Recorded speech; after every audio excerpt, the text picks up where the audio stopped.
Hey guys, Miss Salen here again, and we are continuing Percy Jackson and the Titan's Curse. We have been getting into some pretty interesting chapters these past couple sessions.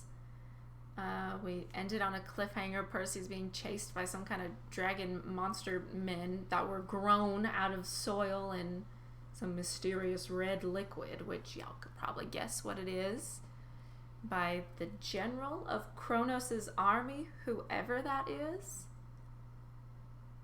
Everything's amping up. So Percy ended the last chapter just running for his life, which is nothing new for him. So let's see how he handles these monsters and what happens in chapter 10. The title might give you a hint. I break a few rocket ships. I tore across the mall, not daring to look behind me. I burst into the Air and Space Museum and took off my invisibility cap once I was through the admissions area. The main part of the museum was one huge room with rockets and airplanes hanging from the ceiling. 3 levels of balconies curled around so you could look at the exhibits from all different heights. The place wasn't crowded, just a few families and a couple of tour groups of kids, probably doing one of those holiday school trips. I wanted to yell at them all to leave, but I figured that would only get me arrested. I had to find Talia and Grover and the Hunters. Any minute, the skeleton dudes were going to invade the museum, and I didn't think they would settle for an audio tour. I ran into Talia, literally. I was barreling up the ramp to the top floor balcony and slammed into her, knocking her into an Apollo space capsule. Grover yelped in surprise. Before I could regain my balance, Zoe and Bianca had arrows notched, aimed at my chest. Their bows had just appeared out of nowhere. When Zoe realized who I was, she didn't seem anxious to lower her bow. "You! How dare you show thy face here?" "Percy!" Grover said. "Thank goodness!" Zoe glared at him as he blushed. Gosh, you're not supposed to be here." "Luke," I said, trying to catch my breath. "He's here." The anger in Talia's eyes immediately melted. She put her hand on her silver bracelet. "Where?" I told them about the Natural History Museum, Dr. Thorne, Luke, and the General. "The General is here." Zoe looked stunned. "That is impossible. You lie." "Why would I lie? Look, there's no time. Skeleton warriors." "What? How many?" 12, I said. "And that's not all. That guy, the General, he said he was sending something, a playmate to distract you all over here. A monster." Talia and Grover exchanged looks. "We were following Artemis's trail," Grover said. "I was pretty sure it led here. Some powerful monster sent. She must have stopped here looking for the mystery monster, but we haven't found anything yet." "Zoe," Bianca said nervously, "if it is the General—" "Cannot be," Zoe snapped. "Percy must have seen an iris message or some other illusion." "Illusions don't crack marble floors." Zoe took a deep breath, trying to calm herself. I didn't know why she was taking it so personally, or how she knew this General guy, but I figured now was not the time to ask. "If Percy is telling the truth about the skeleton warriors, we have no time to argue. They are the worst, the most horrible. We must leave now." "Good idea," I said. "I was not including thee, boy. You are not part of this quest," Zoe said. "Hey, I'm trying to save your lives."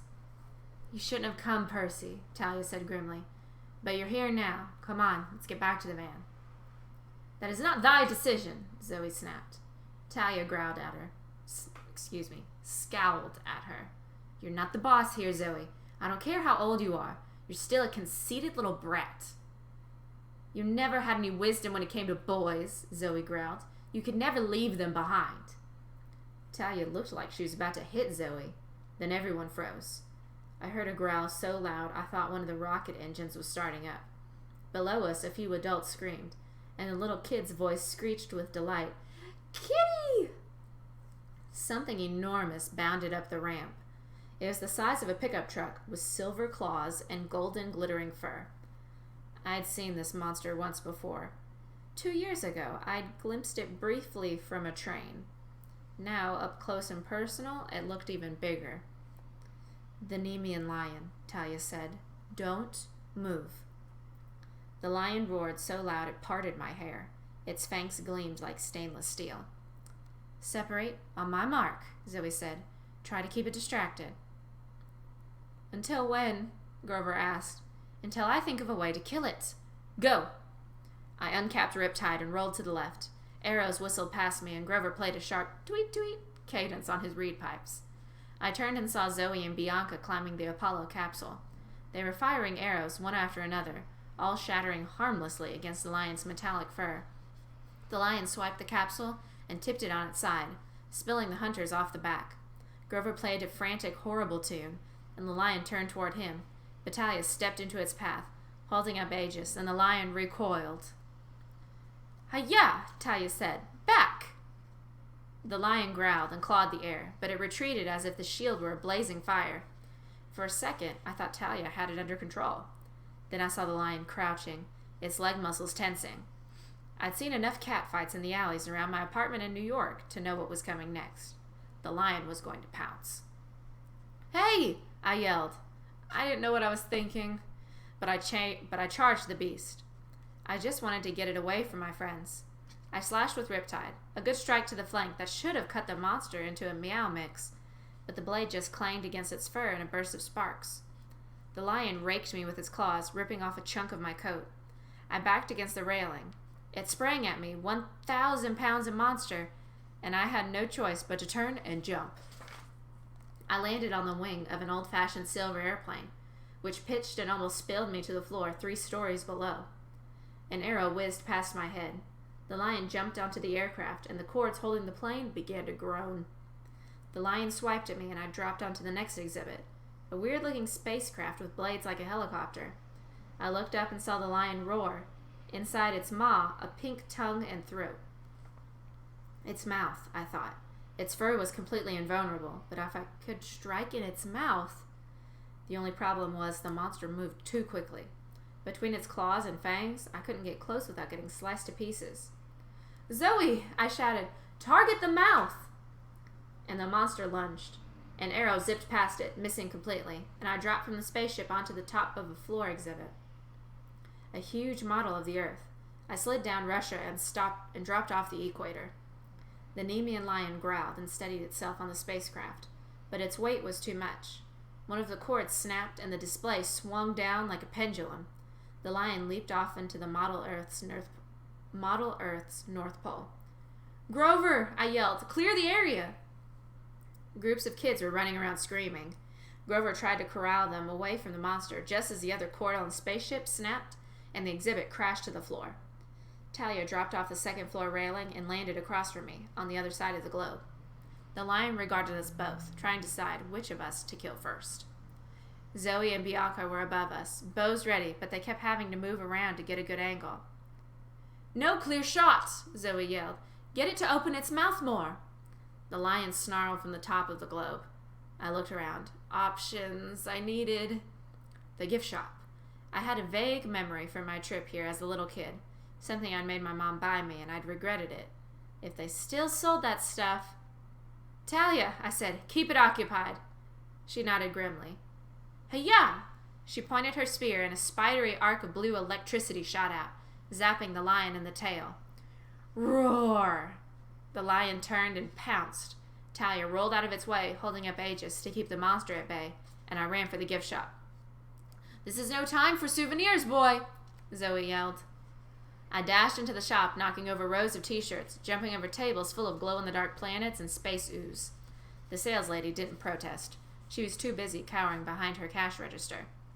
There, on the far wall, glittery silver packets, whole racks of them. I scooped up every kind I could find, and I ran out of the shop with an armful. Zoe and Bianca were still showering arrows on the monster, but it was no good. The lion seemed to know better than to open its mouth too much. It snapped at Talia, slashing with its claws. It even kept its eyes narrowed to tiny slits. Talia jabbed at the monster and backed up. The lion pressed her. "Percy," she called, "whatever you're going to do." The lion roared and swatted her like a cat toy, sending her flying into the side of a Titan rocket. Her head hit the metal and she slid to the floor. "Hey!" I yelled at the lion. I was too far away to strike, so I took a risk. I hurled Riptide like a throwing knife. It bounced off the lion's side, but that was enough to get the monster's attention. It turned toward me and snarled. There was only one way to get close enough. I charged, and as the lion leaped to intercept me, I chunked a space food pouch into its maw. a chunk of cellophane-wrapped freeze-dried strawberry parfait. The lion's eyes got wide, and it gagged like a cat with a hairball. I couldn't blame it.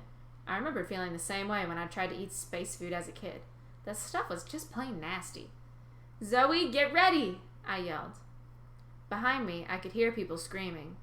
Grover was playing another horrible song on his pipes. I scrambled away from the lion. It managed to choke down the space food packet and looked at me with pure hate. "Snack time!" I yelled. It made the mistake of roaring at me, and I got an ice cream sandwich in its throat. Fortunately, I had always been a pretty good pitcher, even though baseball wasn't my game. Before the lion could stop gagging, I shot in 2 more flavors of ice cream and a freeze-dried spaghetti dinner. The lion's eyes bugged. It opened its mouth wide and reared up on its back paws, trying to get away from me. "Now!" I yelled. Immediately, arrows pierced the lion's maw. 2, 4, 6. The lion thrashed wildly, turned, and fell backward. And then it was still. Alarms wailed throughout the museum. People were flocking to the exits. Security guards were running around in a panic with no idea what was going on. Grover knelt at Talia's side and helped her up. She seemed okay, just a little dazed. Zoe and Bianca dropped from the balcony and landed next to me. Zoe eyed me cautiously. "That was an interesting strategy." "Hey, it worked." She didn't argue. The lion seemed to be melting, the way dead monsters do sometimes, until there was nothing left but its glittering fur coat, and even that seemed to be shrinking to the size of a normal lion's pelt. "Take it," Zoe told me. I stared at her. "What, the lion's fur? Isn't that like an animal rights violation or something?" "It is a spoil of war," she told me, "and it is rightly thine." "You killed it," I said. She shook her head, almost smiling. "I think the ice cream sandwich did that. Fair is fair, Percy Jackson. Take the fur." I lifted it up, and it was surprisingly light. The fur was smooth and soft. It didn't feel at all like something that could stop a blade.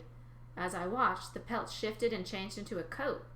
A full-length, golden-brown duster. "Not exactly my style," I muttered. "We have to get out of here," Grover said. "The security guards won't stay confused for long." I noticed for the first time how strange it was that the guards hadn't rushed forward to arrest us. They were scrambling in all directions except ours, like they were madly searching for something. A few were running into the walls or each other. "You did that?" I asked Grover. He nodded, looking a little embarrassed. "A minor confusion song. I played some Barry Manilow. It works every time, but it only lasts a few seconds." "The security guards are not our biggest worry," Zoe said. "Look." Through the glass walls of the museum, I could see a group of men walking across the lawn. Gray men in gray camouflage outfits. They were too far away for us to see their eyes, but I could feel their gaze aimed straight at me. "Go," I said. "They'll be hunting me. I'll distract them." "No," Zoe said. "We go together." I stared at her. But you said..." "You are part of this quest now," Zoe said grudgingly. "I do not like it, but there is no changing fate.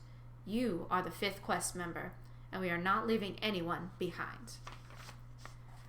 Whew. That's the end of chapter 10.